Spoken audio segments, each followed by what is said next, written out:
Assalamu alaikum and welcome back to my video. My name is Hamda Tanveer and I am your biology teacher. So आज की video में हम biology का third chapter start करेंगे which is coordination and control. So let's get started. पहले देख लेते हैं हम कि इंट्रोडक्शन में क्या है. ठीक है, कोऑर्डिनेशन एंड कंट्रोल. इसमें क्या है कि जो ऑल लिविंग ऑर्गेनिजम्स है ना, इनमें बहुत ज़्यादा करैक्टरिस्टिक्स होती हैं. ठीक है, अब करैक्टरिस्टिक्स मतलब सेंसिटिविटी होती है. सेंसिटिविटी क्या है कि detection of any change and response on it, कि किसी भी चेंज को डिटेक्ट करना और रिस्पॉन्स को डिटेक्ट करना. ठीक है, अब स्टिमुलस क्या होता है कि एनी चेंज इन इन्वायरमेंट. ठीक है, और इंटरनल इन्वायरमेंट, इंटरनल या एक्सटर्नल इन्वायरमेंट में किसी भी चेंज को हम स्टिमुलस कहते हैं. जो सेल लेवल है, ठीक है, सेल लेवल चेंज होता है सेलुलर रेस्पिरेशन में, और ऑर्गन्स लेवल चेंज होते हैं डाइजेशंस में, और जो इंडिविजुअल लेवल चेंज होता है वो ग्रोथ और लोकोमोशन में होता है. अब रिस्पॉन्स क्या होता है कि action on the behalf of stimulus, के स्टिमुलस के बिहाफ पे एक्शन देना, उसको हम रिस्पॉन्स कहते हैं. अब यूनिसेलुलर और मल्टी सेलुलर क्या होते हैं कि जो यूनिसेलुलर है वो they consist of single cell, इनमें सिंगल सेल होता है. ठीक है, और जो ऑर्गेनेलीज ऑफ सेल हैं वो इंटर रिलेटेड होती हैं. ठीक है, अब मल्टी सेलुलर में क्या होता है कि जो मल्टी सेलुलर हैं वो कंसिस्ट करते हैं मैनी सेल्स में. यूनी मतलब सिंगल और मल्टी मतलब मैनी. ठीक है, यूनिसेलुलर में सिंगल सेल और मल्टी सेलुलर में मैनी सेल्स. और मल्टी सेलुलर में जो ऑर्गेनेलीज हैं सेल्स की, ऑर्गन्स की और ऑर्गन सिस्टम्स की, वो इंटर रिलेटेड होती हैं. अब कोऑर्डिनेशंस क्या होती हैं कि work together of organelles of cells, organs and organ systems. ठीक है, कि जो सेल्स के जो ऑर्गेनेलीज होती हैं सेल की, ऑर्गन्स की और ऑर्गन सिस्टम्स की, वो वर्क टुगेदर मतलब इकट्ठे काम करती हैं. ठीक है, अब प्लांट्स और एनिमल्स में क्या है, प्लांट्स में दे आर पैसिव. ठीक है, जो कोऑर्डिनेशंस हैं, और एनिमल्स में एक्टिव है. प्लांट्स में सिजाइल हैं और एनिमल्स में मोटाइल हैं.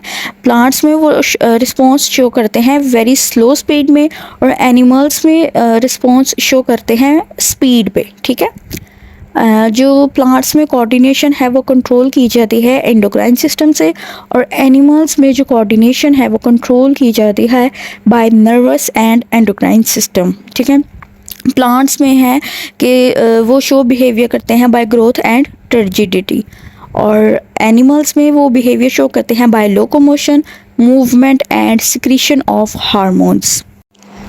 एनिमल्स में मतलब बहुत ज़्यादा टिश्यूज़ लाइक मसल्स होते हैं. ठीक है, और जो प्लांट्स और एनिमल्स होते हैं वो मतलब डिफरेंट रिस्पॉन्स शो करते हैं. ठीक है, प्लांट्स में कंट्रोल जो होता है वो प्लांट हार्मोन्स कंट्रोल करते हैं. ठीक है, उसके बाद जो हार्मोनल कंट्रोल होता है प्लांट में वो बहुत मतलब स्लो प्रोसेस होता है. ठीक है, जबकि मतलब अगर हार्मोन बन भी जाएगा तो उसमें डिले होगा, उसकी रिलीज़ में, वो टारगेट सेल में अचीव करने में और उसके बॉडी में एक्शन प्रोड्यूस करने में डिले होता है. ठीक है, तो उसके बाद जो सारी एक्टिविटीज़ होती हैं प्लांट्स की, ठीक है, from growth to fruit reproduction और राइपनिंग, वो कंट्रोल होती हैं प्लांट हार्मोन्स से. प्लांट रिस्पॉन्ड करते हैं स्टिमुलाई को दो तरीक़ों से, अपनी ग्रोथ और डेवलपमेंट को रेगुलेट करके, ठीक है, और अपने बॉडी फंक्शंस को कंट्रोल करके प्लांट हार्मोन्स के ज़रिए और ग्रोथ हार्मोन्स के ज़रिए कंट्रोल करके वो रिस्पॉन्स शो करते हैं. प्लांट मूवमेंट्स में ये होता है कि ऑर्गेनिज्म रिस्पॉन्ड करते हैं एक्सटर्नल स्टिमुलाई को और इंटरनल स्टिमुलाई को. एनिमल्स जो हैं वो शो करते हैं मूवमेंट और लोकोमोशन दोनों, जबकि प्लांट्स सिर्फ मूवमेंट शो करते हैं. अब इसमें दो टाइप्स की मूवमेंट है, autonomic movement and paratonic movement. Autonomic movement में क्या होता है कि this is the movement of plants due to internal stimuli. Internal stimuli की वजह से जो प्लांट मूव करते हैं वो ऑटोनॉमिक मूवमेंट होती है. और paratonic movement the movement of plants due to external stimuli. External stimuli की वजह से जो प्लांट्स मूवमेंट शो करते हैं उनको पैराटोनिक मूवमेंट कहते हैं. अब है responses to environmental stresses in plants. इसमें क्या होता है कि हम प्लांट की ग्रोथ और प्लांट की मूवमेंट को देखेंगे दो कंडीशंस में, एक स्ट्रेस कंडीशन में और एक डिजीज़ कंडीशंस में. अब स्ट्रेस कंडीशन में क्या होता है कि प्लांट रिक्वायर लाइट, प्लांट को चाहिए होती है लाइट, मिनरल्स और कार्बन डाइऑक्साइड.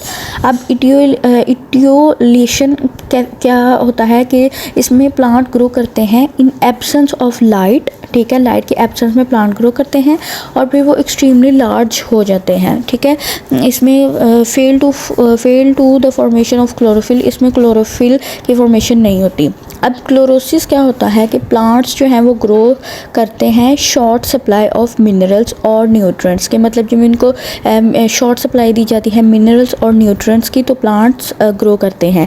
इसमें भी क्लोरोफिल की फॉर्मेशन नहीं होती, ठीक है, और जो लीफ कलर है वो चेंज हो जाता है येलो कलर में। अब रिड्यूस ग्रोथ है कि जो प्लांट्स है ना, प्लांट्स की ग्रोथ वो शॉर्ट हो जाती है, मतलब जब कार्बन डाइऑक्साइड की अमाउंट शॉर्ट होती है, ठीक है, तो इसमें फोटो रेस्पिरेशन का प्रोसेस इंक्रीज़ हो जाता है, ठीक है, और डिक्रीज़ हो जाता है फोटोसिंथेसिस।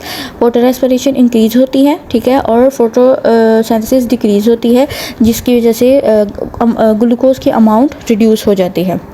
पैथोजेंस इन प्लांट्स, ठीक है, तो जो बीमारी मतलब कॉज करते हैं वो पैरासाइट, फंजाई और बैक्टीरिया है, ठीक है। सबसे पहले है गॉल्स। गॉल्स क्या है कि it is induced by parasite, parasite की वजह से होने वाली डिजीज़ को गॉल्स कहते हैं, ठीक है, और इसमें अनडिफरेंशिएटेड स्ट्रक्चर्स होते हैं। नेक्स्ट है कैंकर। कैंकर जो फंजाई की वजह से इंड्यूस्ड या फंजाई की वजह से जो डिजीज़ होती है उसको कैंकर कहते हैं, ठीक है। इसमें लेस ऑर्गेनाइज्ड और डिफरेंशिएटेड स्ट्रक्चर्स होते हैं। अब ट्यूमर्स क्या है कि बैक्टीरिया की वजह से होने वाला जो डिजीज़ है उसको ट्यूमर कहते हैं, ठीक है। इसमें ऑर्गेनाइज्ड स्ट्रक्चर्स हैं, ठीक है। बैक्टीरिया की वजह से होने वाले को ट्यूमर कहते हैं, कैंकर फंजाई की वजह से होने वाली डिजीज़ को कैंकर कहते हैं, और पैरासाइट की वजह से होने वाली प्लांट्स में डिजीज़ को गॉल्स कहते हैं। अब इन तीनों को रिपेयर कौन करता है? कैलस। कैलस क्या है कि ये वाउंड्स में अपीयर होता है, ठीक है, और ये रिपेयर करते हैं अमोर्फस मटेरियल सेल्स को प्लांट्स में, ठीक है। इनको कैलिसिस कहते हैं, जिनको हम पैरेन्काइमा टिश्यूज़ भी। टॉपिक है biological clocks and circadian rhythms. अब बायोलॉजिकल रिदम्स क्या होते हैं कि repetition of activities in organisms after regular intervals of time, ठीक है, कि ऑर्गेनिजम्स में एक्टिविटीज़ रिपीट होती हैं, ठीक है, after regular intervals of time. या इसकी डेफिनेशन एक ये भी हो सकती है कि बायोलॉजिकल रिदम्स और are cyclic pattern of physiological changes or changes in activity in living organism that are in response to periodic environment changes। इसके एग्जांपल्स हैं कि like wake and sleep cycle in humans, ठीक है, क्योंकि ये repeat मतलब activity जो है वो रिपीट होती है ऑर्गेनिजम्स में डेली, ठीक है। बर्ड्स माइग्रेशन के बर्ड्स जो है ना वो विंटर साइड से समर साइड्स की तरफ माइग्रेट करती हैं। नेक्स्ट है बायोलॉजिकल क्लॉक। बायोलॉजिकल क्लॉक क्या होता है कि डेफिनेशंस की ये है कि the internal mechanism by which such a rhythmic phenomena occurs and is maintained even in the absence of apparent environmental stimulus is termed as biological clock। के internal mechanism, ठीक है, जिसमें rhythmic phenomena occur होता है, ठीक है, और वो maintain किया जा सकता है बेशक अगर मतलब environmental stimulus absence है, ठीक है, या उसकी absence में maintain किया जाता है उसको biological clock। जो क्वेश्चन है वो ये है कि how do biological rhythms originate, के ये ओरिजिनेट कैसे होते हैं। अब एक्सोजीनियस या एक्सटर्नल स्टिमुलाई ये होता है कि एक्सटर्नल इन्वायरमेंट होती है, ठीक है, मतलब जैसे माइग्रेशन ऑफ बर्ड्स के एक्सटर्नल इन्वायरमेंट है, बर्ड्स माइग्रेट कर रही हैं, ठीक है, ये बाहर की दुनिया है, ठीक है, बाहर का इन्वायरमेंट है। अब इंडोजीनियस या इंटरनल स्टिमुलाई में क्या होता है कि इंटरनल इन्वायरमेंट आता है, जैसे कोर बॉडी टेम्परेचर के, ये बॉडी के अंदर जो टेम्परेचर है वो इंटरनल है, ठीक है। यहाँ स्लीप वेक साइकिल भी इंटरनल इन्वायरमेंट इंटरनल स्टिमुलाई है। अब एक्सोजीनियस या इंडोजीनियस स्टिमुलाई या साइक्रोनाइजेशन मैकेनिज्म क्या होता है कि जो इंटरनल रिदम्स होते हैं वो वर्क करते हैं साइक्रोनिसिटी में, मतलब कि साइक्रोनिसिटी का मतलब है कोऑर्डिनेशन में exogenous environment exogenous time panel के साथ। उसके बाद जो मोस्ट ऑर्गेनिजम्स हैं वो मेंटेन करते हैं इंटरनल रिदम्स को, और जो बेसिक पीरियड होता है क्लॉक का वो इननेट है, ठीक है, और जो रिदम्स होती हैं ऑर्गेनिजम्स की वो जीन्स में मतलब किसी उसकी जीन्स में प्रेजेंट होती हैं, लेकिन इन्वायरमेंट इन्फ्लुएंस करता है रिदम्स को। उसके बाद है टाइप्स ऑफ बायो रिदम्स। सबसे पहले है सर्केडियन रिदम्स, ठीक है, लैटिन में सिरका का मतलब है अबाउट और डाइस का मतलब डे, ठीक है। इस ये 24 आवर साइकिल्स है, ठीक है। मतलब इसमें बॉडी ये इंक्लूड करता है चेंजेस इन बॉडी टेम्परेचर, ठीक है। इसकी वजह से क्या होता है कि बॉडी टेम्परेचर में चेंज आता है, ब्लड प्रेशर में चेंज आता है, यूरिन प्रोडक्शन में चेंज आता है, स्लीप वेक फुलनेस साइकिल में चेंज आता है, और जो है ना पैटर्न्स ऑफ हार्मोन सिक्रेटिन में चेंज आता है। नेक्स्ट डाइजेस्टिव सिक्रेशन में चेंज आता है, लेवल ऑफ अलर्टनेस इसमें होता है। अब ड्यूरनल का क्या मतलब होता है कि जो एनिमल्स हैं ना वो एक्टिव होते हैं डे टाइम, जैसे कि एग्जांपल इसमें ह्यूमंस और हनी बीज, पिजन, बर्ड्स, ये डे टाइम एक्टिव होते हैं। अब नॉकटर्नल का मतलब है कि जो एनिमल्स होते हैं एक्टिव होते हैं नाइट टाइम, जैसे एग्जांपल आउल, बैट्स, उसके बाद पिग्स एक्सेट्रा। अब जो है सेकंड इसके टाइप है सर्कैडियन रिदम्स या मंथली रिदम्स। इसमें मंथ साइकिल होता है, जैसे फॉर एग्जांपल इसमें मेंस्ट्रुअल साइकिल हो गया वुमेन में, ठीक है। अब थर्ड टाइप है इसकी सर्कैडियन रिदम्स। ये 365 डेज या 1 ईयर साइकिल होता है। मतलब इसमें एग्जांपल्स जैसे बर्ड्स माइग्रेट करती हैं 365 या 1 ईयर के बाद, ठीक है। ब्रीडिंग सीजन, ठीक है। उसके बाद फ्लावरिंग या फ्रूटनिंग इन प्लांट्स के, मतलब ये 1 साल के बाद ये साइकिल, ये पूरे 1 साल का या 365 डेज का साइकिल होता है। अच्छा, नेक्स्ट है इम्पोर्टेंस बायोलॉजिकल रिदम्स और बायोलॉजिकल क्लॉक की। क्या इम्पोर्टेंस है कि इस क्लॉक की वजह से, ठीक है, जो लिविंग ऑर्गेनिजम्स होते हैं ना वो प्रिडिक्ट करते हैं और प्रिपेयर करते हैं पीरियोडिक चेंजेस को, ठीक है, जो कि साइक्लिक होती हैं नेचर में। By this clock living organisms can predict and prepare for the periodic changes that are cyclic in nature. Next है कंट्रोल ऑफ सर्केडियन रिदम के, जो इसमें सर्केडियन रिदम्स होते हैं, ठीक है, वो कंट्रोल्ड होते हैं सुप्राकियास्मेटिक न्यूक्लियाई, ठीक है, या स्पेशलाइज्ड एरिया, मतलब जो हाइपोथैलेमस में स्पेशलाइज्ड एरिया होता है, ठीक है, वो इनको कंट्रोल करते हैं सर्केडियन रिदम्स को। ये इंफॉर्मेशन लेता है, ठीक है, डे और नाइट्स में, ठीक है, रेटिना से इंटरप्रेट करता है और पास करता है पीनियल ग्लैंड में। फिर इन रिस्पॉन्स क्या होता है कि जो पीनियल ग्लैंड होता है, वो पीनियल ग्लैंड है वो सिक्रीट करेगा हार्मोन मेलाटोनिन, ठीक है, मेलाटोनिन। उसके बाद जो सिक्रेशन होती है मेलाटोनिन की वो पीक पे होती है नाइट में और डिक्रीज होती है ड्यूरिंग।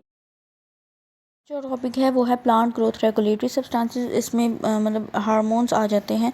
सबसे पहला हार्मोन है ऑक्सिन। अब ऑक्सिन जो हार्मोन है, ठीक है, उसका स्टेम में क्या रोल होता है कि ये प्रमोट करता है सेल डिवीजन को बिहाइंड एपेक्स, ठीक है, और प्रमोट करता है सेल डिवीजन को कैम्बियम में। अब रूट्स में ऑक्सिन का क्या होता है कि जो रूट्स में है, जो कंसनट्रेटेड जो है ना मतलब प्रमोट ग्रोथ वो डिक्रीज़ होती है, ठीक है, और कंसनट्रेटेड इनहिबिट ग्रोथ इंक्रीज़ होती है, और प्रमोट करता है ग्रोथ को फ्रॉम कटिंग एंड कैलिसिस, ठीक है। फ्लोरल बर्ड में ऑक्सिन क्या करता है, प्रमोट करता है बड इनी, बट समटाइम्स मतलब एंटागोनिस्टिक भी होता है साइटोकाइनिन्स में, और ये इनहिबिटरी है, ठीक है, और ये प्रमोट करता है एपिकल डोमिनेंस को और फ्रूट ग्रोथ को, ठीक है, जिसमें कभी कभी पार्थिनोकार्पी भी इंड्यूस की जाती है, ठीक है। ये डिले कॉज करता है लीफ एजिंग में, ठीक है, कुछ स्पीशीज़ में, सब में नहीं, ठीक है, और ये एब्सिशन को डिले करता है। नेक्स्ट है जिबरलिन, ठीक है। जिबरलिन का स्टेम में क्या रोल होता है कि ये स्टेम में जिबरलिन की प्रेजेंस प्रमोट करती है सेल इनलार्जमेंट को। जिबरलिन प्रमोट करता है सेल इनलार्जमेंट को in the presence of auxin, ठीक है, और ये प्रमोट करता है लीव ग्रोथ को। नेक्स्ट जो फ्लावरिंग में क्या करता है, जो जिबरलिन है वो प्रमोट करता है लॉन्ग डे प्लांट्स को, ठीक है, इनहिबिट करता है शॉर्ट डे प्लांट्स को, और ये एक्ट करता है सब्सटीट्यूट फॉर रेड। नेक्स्ट है abscisic acid. Abscisic acid stems में क्या करता है कि ये इनहिबिट करता है ग्रोथ को ड्यूरिंग स्ट्रेस। स्ट्रेस मतलब ड्रॉट या सैलिनिटी, मतलब खुशहाली आ गई, ठीक है, खुश्क साली, ठीक है, पानी नहीं है, ड्राइनेस है, ठीक है। अब फ्लावरिंग में क्या करता है एब्सिसिक एसिड कि ये प्रमोट करता है शॉर्ट डे प्लांट्स को, इनहिबिट करता है लॉन्ग डे प्लांट्स को, और ये सब्सटीट्यूट की तरह एक्ट रेड लाइट के लिए। और जो एब्सिसिक एसिड है वो समटाइम्स प्रमोट करता है लीफ सिंसिन को, ठीक है, प्रमोट करता है ऑब्सेशन को, और प्रमोट करता है closing of stomata during water stress. Commercial application of abscisic acid is it is sprayed on trees, crops, ठीक है, to regulate fruit drop at the end of season and this remove the picking over a large times. Next hormone है cytokinins, ठीक है, ये promote करते हैं stem growth को by cell division, ठीक है। साइटोकाइनिन और auxin they work together to promote cell growth and differentiation. Cytokinin promote करता है साइटोकाइनेसिस, जिसमें क्या होता है कि साइटोप्लाज्मिक डिवीजन होती है आफ्टर माइटोसिस और मियोसिस, और जो साइटोकाइनिन है वो प्रोड्यूस्ड किया जाता है सेल्स में जो कि एक्टिवली ग्रोइंग सेल हों, ठीक है। और जो साइटोकाइनिन है वो रिड्यूस करता है प्लांट्स सेंसीन्स को, और ये जो है वो प्रमोट करता है लेटरल ग्रोथ को, ठीक है। प्लांट्स सेंसीन क्या होता है कि एजिंग या ग्रेजुअल डीजनरेटिव ऑफ प्लांट्स, ठीक है। जो साइटोकाइनिन है, ठीक है, वो फ्रूट ग्रोथ को प्रमोट करता है और बर्ड इनिशिएशन और लीफ ग्रोथ को भी प्रमोट करता है, ठीक है। ये प्रमोट करता है स्टोमेटल ओपनिंग। नेक्स्ट जो हार्मोन है वो है इथीन, ठीक है। इथीन क्या करता है कि ये इनहिबिट करता है स्टेम ग्रोथ को ड्यूरिंग फिजियोलॉजिकल स्ट्रेसेस में, और ये इनहिबिट करता है रूट ग्रोथ को। जो इथीन है वो ब्रेक करता है बड डोरमेंसी को, और जो इथीन है वो प्रमोट करता है फ्लावरिंग इन पाइनएप्पल और प्रमोट करता है फ्रूट राइपनिंग को। इसकी जो कमर्शियल एप्लीकेशन है वो ये है कि ये इंड्यूस्ड फ्लावरिंग इन पाइनएप्पल, ठीक है, स्टिमुलेट करता है ripening of tomatoes and citrus fruits को, ठीक है। और जो कमर्शियल कंपाउंड है इथाफोन वो ब्रेक किया जाता है इसको इथीन में, ठीक है, इन प्लांट्स में, ठीक है। और ये अप्लाइड किया जाता है इसको and is applied to rubber plant to stimulate flow of latex. Next है कोऑर्डिनेशन इन एनिमल्स, ठीक है, इसमें नर्वस कोऑर्डिनेशन है। कंट्रोल और कोऑर्डिनेशन एनिमल्स में प्रोवाइड किए जाते हैं नर्वस और मस्क्यूलर टिश्यूज़ में।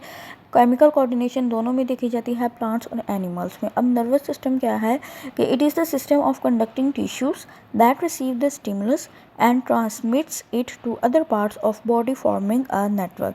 इसकी 3 टाइप्स हैं। नर्वस सिस्टम है वो क्या है कि जो नर्वस सिस्टम है बॉडी का वो प्रोवाइड करता है कोऑर्डिनेशन थ्रू इलेक्ट्रिकल सिग्नल्स, मतलब नर्व इम्पल्स, ठीक है, among different parts of body for the response to a particular stimulus. अब नर्वस कोऑर्डिनेशन कंपोज की जाती है रिसेप्टर्स, न्यूरॉन्स एंड अफेक्टर्स। अब रिसेप्टर्स जो हैं उनको हम ट्रांसड्यूसर भी कहते हैं, ठीक है। ये डिटेक्ट करते हैं और रिसीव करते हैं स्टिमुलाई को एक्सटर्नल और इंटरनल इन्वायरमेंट से। ये एक कंप्लीट ऑर्गन, सेल या न्यूरॉन एंडिंग्स भी हो सकती हैं। अब न्यूरॉन्स क्या है कि ये कैरी करते हैं नर्व इम्पल्स। अब सेंसरी न्यूरॉन क्या है कि ये कैरी करते हैं नर्व इम्पल्स रिसेप्टर्स से, ठीक है, ट्रांसमिट करते हैं नर्व इम्पल्स को सेंट्रल नर्वस सिस्टम के। अब जो इंटर न्यूरॉन है वो इंटर न्यूरॉन इंटरमीडिएट या एसोसिएटेड या रिले न्यूरॉन है। अब इंटर न्यूरॉन का जो काम है वो क्या होगा कि ये कलेक्ट करेगा इन्फॉर्मेशन को, ठीक है, उसको फर्दर प्रोसेस करेगा या एनालाइज करेगा, ठीक है, रिस्पॉन्स के लिए बाय स्पेशल न्यूरॉन, ठीक है। ये सेंट्रल नर्वस सिस्टम के साथ प्रेजेंट होता है। अब मोटर न्यूरॉन है। मोटर न्यूरॉन क्या है कि ये कैरी करेगा नर्व इम्पल्स को सेंट्रल नर्वस सिस्टम से, ठीक है, ट्रांसमिट करेगा इसको toward effectors. Central nervous system से अफेक्टर की तरफ जो नर्व इम्पल्स है उसको कैरी करेगा। अब जो इफेक्टर है ये मतलब ये एक ऐसा पार्ट ऑफ बॉडी है जो कि प्रोड्यूस करेगा रिस्पॉन्स बाय स्टिमुलस से ये रिस्पॉन्स प्रोड्यूस करेगा। जैसे एग्जांपल ग्लैंड्स या मसल्स है। अब ग्लैंड्स का क्या काम है कि ये सिक्रीट करेंगे हार्मोन्स, ठीक है, और मसल कॉन्ट्रैक्शन में कॉन्ट्रैक्शन में हेल्प करता है। नेक्स्ट है classification of receptors on the basis of stimuli. इसमें फोटो रिसेप्टर्स हैं, ठीक है, photo receptors, chemo receptors. Photo receptors ऐसे रिसेप्टर्स हैं, ठीक है, जो कि डिटेक्ट करते हैं लाइट, ठीक है, for example rod and cone cells in retina eyes. Chemo receptors detect करते हैं केमिकल्स को जैसे मॉलिक्यूल्स और आयंस वगैरह, ठीक है। और जो ये कीमो रिसेप्टर्स हैं वो किधर पाए जाते हैं, नेज़ल एपिथेलियम में, ठीक है, मतलब ये स्मेल वगैरह को डिटेक्ट करने में, ऑल्फैक्शन को डिटेक्ट करने में काम करते हैं, ठीक है। और ये रिसेप्टर्स पाए जाते हैं हाइपोथैलेमस में, ठीक है, और ब्लड में। नेक्स्ट ये टंग में भी पाए जाते हैं ताकि टेस्ट को डिटेक्ट किया जा सके। अब थर्मोरिसेप्टर्स क्या है कि ये डिटेक्ट करते हैं हॉट एंड कोल्ड इन्वायरमेंट को, जैसे फॉर एग्जांपल जैसे थर्मोरिसेप्टर्स हॉट एंड कोल्ड इन्वायरमेंट को डिटेक्ट करते हैं, जैसे फ्री नर्व एंडिंग। अब नोसिरिसेप्टर्स हैं, ये डिटेक्ट करते हैं पेन को, ठीक है। नोसिरिसेप्टर्स पेन को डिटेक्ट करते हैं, ठीक है। मैकेनोरिसेप्टर्स टच प्रेशर को डिटेक्ट करते हैं, ठीक है। जैसे अगर हम किसी भी गर्म चीज़ को टच करेंगे तो हम जल्दी से अपना हाथ हटा देंगे, ठीक है। तो ये हमारा मैकेनोरिसेप्टर है, ठीक है। उसके बाद जो बोरेरोरिसेप्टर है ये ब्लड वेसल्स में प्रेजेंट। नेक्स्ट है working of sensitive receptors with special reference to skin, कि जो स्किन है वो प्रोटेक्टिव लेयर है, ठीक है, और ये सेपरेट होती है इंटरनल इन्वायरमेंट से। इसमें ये फाइव सेंसेस मतलब touch, pressure, heat, cold, pain को फील करते हैं, ठीक है। इसमें जो नेकेड और फ्री नर्व एंडिंग है, ठीक है, ये प्रेजेंट होती है हेयर बेस पे, जो हेयर की बेस होती है ये नेकेड और फ्री नर्व एंडिंग उधर प्रेजेंट होती है। और ये इनका काम क्या होता है कि ये जो है वो टच को फील करते हैं। नेकेड और फ्री नर्व एंडिंग है वो टच को स्टिमुलेट करती हैं, और एज वेल एज ये डिटेक्ट करते हैं पेन रिसेप्टर्स को। नेक्स्ट है मीजनर्स कॉर्पस्कल, ये इनकैप्सुलेटेड होता है, ठीक है, और ये टच को डिटेक्ट करता है, ठीक है। ये प्रेजेंट होता है फिंगर टिप्स पे, ठीक है, रिजेस और बार्स पे। उसके बाद है नेक्स्ट है पेसिनियन कॉर्पस्कल्स, ये इनकैप्सुलेटेड होते हैं, ठीक है, और ये प्रेजेंट होते हैं डीप इन डर्मिस में प्रेजेंट होते हैं, ठीक है। और इनका काम क्या होता है कि ये डिटेक्ट करते हैं प्रेशर को। देखें, जो फ्री नर्व एंडिंग है वो टच और पेन रिसेप्टर को डिटेक्ट करते हैं, ठीक है। जो मीजनर कॉर्पस्कल है वो टच को डिटेक्ट करता है, फिंगरप्रिंट पर प्रेजेंट होता है, फिंगर टिप्स पे। और जो पेसिनियन कॉर्पस्कल है वो डीप डर्मिस में प्रेजेंट होता है और ये डिटेक्ट करता है प्रेशर को। The next topic is neurons. Neurons क्या होता है कि ये स्ट्रक्चरल और फंक्शनल यूनिट है नर्वस सिस्टम के। कौन से नर्वस सिस्टम के? Central nervous system and peripheral nervous system. Next है न्यूरोग्लिया, क्या होता है कि ये प्रोवाइड करता है सपोर्ट, प्रोटेक्शन और न्यूट्रिशन टू न्यूरॉन। ये न्यूरॉन को सपोर्ट, प्रोटेक्शन और न्यूट्रिशन प्रोवाइड करता है। अब टाइप्स ऑफ न्यूरॉन है कि इसमें 3 टाइप्स हैं, सेंसरी न्यूरॉन, इंटरमीडिएट और एसोसिएटेड रिले न्यूरॉन और मोटर न्यूरॉन्स में 3 मेन पार्ट्स हैं, ठीक है। डेंड्राइट है, सेल बॉडी है एंड एक्सोन है, ठीक है। जो नर्व इम्पल्स वो जंप करती हैं, ठीक है, एक माइलिन शीथ से दूसरी की तरफ, ठीक है। माइलिन शीथ क्या होता है कि माइलिन शीथ जो है वो इंसुलेटर होता है, ठीक है। और एक्सोन क्या होते हैं कि वो एक्सोप्लास्ट कैविटी होती है। तो ये जो जंपिंग है नर्व इम्पल्सिस की, ठीक है, इसको हम कहते हैं सॉल्टेटरी मूवमेंट, ठीक है। अब जो न्यूरॉन है, ठीक है, इसमें न्यूक्लियस भी प्रेजेंट होता है, ठीक है, और सेल बॉडी या सोमा भी प्रेजेंट होती है, ठीक है, और इसमें नीजल्स ग्रेन्यूल्स भी प्रेजेंट होते हैं। इसके नर्व इम्पल्स भी प्रेजेंट होती है जो कि जंप करती है, इसको सॉल्टेटिव मूवमेंट कहते हैं, ठीक है। और लास्ट पे इसके रनवियर नोड है, ठीक है, जो कि 2 माइलिन शीट के दरमियान फासला है, ठीक है। और जो लास्ट पार्ट है इसका श्वान सेल। नेक्स्ट पार्ट है डेंड्राइट्स। डेंड्राइट्स क्या होते हैं कि ये स्पाइनी लुक देते हैं, ठीक है, और ये कंडक्ट करते हैं नर्व इम्पल्स को टूवर्ड्स सेल बॉडी, ठीक है। ये क्या करते हैं कि कंडक्ट करते हैं नर्व इम्पल्स को टूवर्ड्स सेल बॉडी की तरफ लेके जाते हैं, ठीक है। जो डेंड्रोन है वो सिंगल फाइबर है, जो डेंड्राइट्स हैं वो मल्टीपल फाइबर्स हैं। इसमें साइटोप्लाज्मिक प्रोसेस होता है सोमा का। नेक्स्ट सेल बॉडी है कि ये है कि इसमें बायोसिंथेटिक पार्ट है न्यूरॉन का, ठीक है। इसमें ये न्यूट्रिशनल पार्ट है न्यूरॉन का। इसमें ऑर्गेनेलीज होती हैं जैसे एंडोप्लाज्मिक रेटिकुलम, माइटोकॉन्ड्रिया, ठीक है, राइबोसोम्स और गोल्जी अपरेटस। नीजल्स ग्रेन्यूल क्या है कि जो राइजोसोम्स एसोसिएटेड होते हैं एंडोप्लाज्मिक रेटिकुलम के साथ और गोल्जी ऑपरेटस के साथ, वो ग्रेन्यूल बनाते हैं, ठीक है। वो रीजनरेट करते हैं डेंड्राइट्स और एक्सोन्स को, ठीक है, और वो फर्दर डिवाइड होते हैं आफ्टर मैच्योरेशन। नेक्स्ट जो टॉपिक है वो एक्सोन है कि एक्सोन क्या होता है कि एक्सोन साइटोप्लाज्मिक प्रोसेस है सेल बॉडी का, ठीक है। ये कंटेन करता है माइक्रोट्यूब्यूल्स, माइक्रोफाइब्रिल्स और माइटोकॉन्ड्रिया। अब इनके जो सेल्स होते हैं इनको श्वान सेल्स भी कहते हैं, और ये जो सेल्स होते हैं वो कवर्ड होते हैं बाय फैटी लेयर, इनको हम कहते हैं माइलिन शीथ, ठीक है। और ये इंसुलेटर्स होते हैं नर्व इम्पल्स के। थर्ड टॉपिक है हमारा इफ़ेक्टर्स। इफ़ेक्टर्स क्या हैं कि ये स्ट्रक्चर्स हैं जो कि रिस्पॉन्स करते हैं on behalf of nerve impulse coming through motor neuron. Effectors are structures with response on the behalf of nerve impulse coming through motor. जो रिसेप्टर्स हैं वो नर्व इम्पल्स लेके जाता है सेंट्रल नर्वस सिस्टम तक, ठीक है। जो रिसेप्टर से सेंट्रल नर्वस सिस्टम होगी वो सेंसरी न्यूरॉन्स होगी। अब जो सेंट्रल नर्वस सिस्टम से अफेक्टर तक नर्व इम्पल्स होगी वो मोटर न्यूरॉन होगी, जिसकी मतलब जवाब में वो रिस्पॉन्स शो करेगा, जिसको हम इफ़ेक्टर्स कहते हैं। जैसे फॉर एग्जांपल ग्लैंड्स क्या काम करते हैं कि ग्लैंड्स करते हैं हार्मोन्स को सिक्रीट करते हैं, ठीक है। रिस्पॉन्स क्या करते हैं कि सिक्रेशन ऑफ हार्मोन्स, और मसल्स जो हैं वो कॉन्ट्रैक्शन शो करते हैं। नेक्स्ट है reflex arc. Reflex arc it is the pathway of passage of nerve impulse during reflex action. अब रिफ्लेक्स एक्शन क्या है कि ये इनवॉलंटरी रिस्पॉन्स है, ठीक है। जैसे for example pain and heat. जैसे रिफ्लेक्स एक्शन क्या होता है, या पेन एंड हीट का मतलब क्या है कि किसी भी गर्म चीज़ को हमने टच कर लिया, ठीक है, तो हमने फ़ौरन अपना हाथ पीछे कर लिया, ठीक है। तो ये जो मतलब रिस्पॉन्स प्रोड्यूस करता है वो स्पाइनल कॉर्ड है, इनवॉलंटरी रिस्पॉन्स हो। फ्लेक्स आर्क क्या होता है कि ऐसा रास्ता जिधर से मैसेज आता और जाता है। जैसे कि फॉर एग्जांपल अगर एक मोमबत्ती है, ठीक है, उसके ऊपर मैंने हाथ अपना रखा है, ठीक है। अब मैंने अपना हाथ जो है उस मैसेज को सबसे पहले किसने पकड़ा है? रिसेप्टर्स ने, ठीक है। रिसेप्टर्स ने क्या किया? रिसेप्टर से मैसेज गया सेंसरी नर्व से स्पाइनल कॉर्ड तक, ठीक है, और स्पाइनल कॉर्ड ने मैसेज सेंड किया मोटर न्यूरॉन से, ठीक है।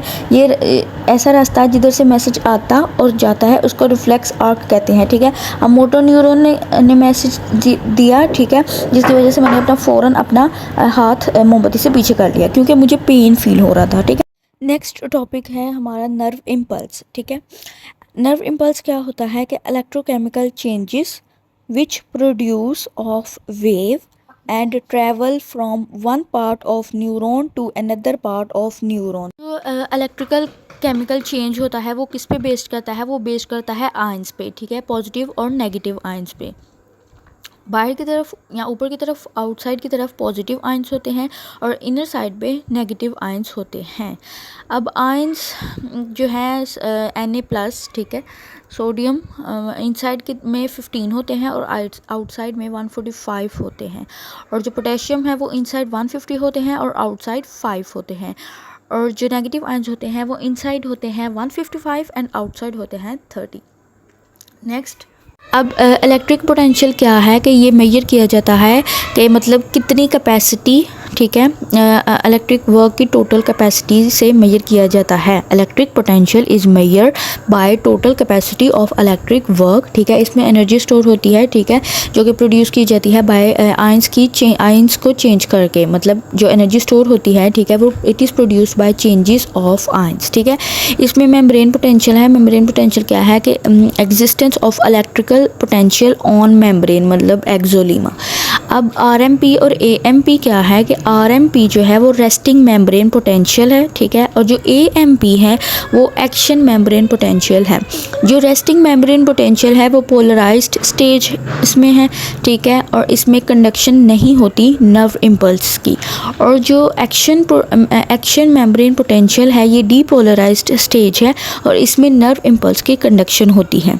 जो RMP है इसमें ज़्यादा नेगेटिव आयंस इनसाइड होते हैं और पॉजिटिव आउटसाइड पे होते हैं, ठीक है। और जो AMP है एक्शन मेम्ब्रेन, इसमें पॉजिटिव इनसाइड पे होते हैं और नेगेटिव आयंस आउटसाइड पे होते हैं, जो कि जनरेटेड किए जाते हैं बाय स्टिमुलस, ठीक है।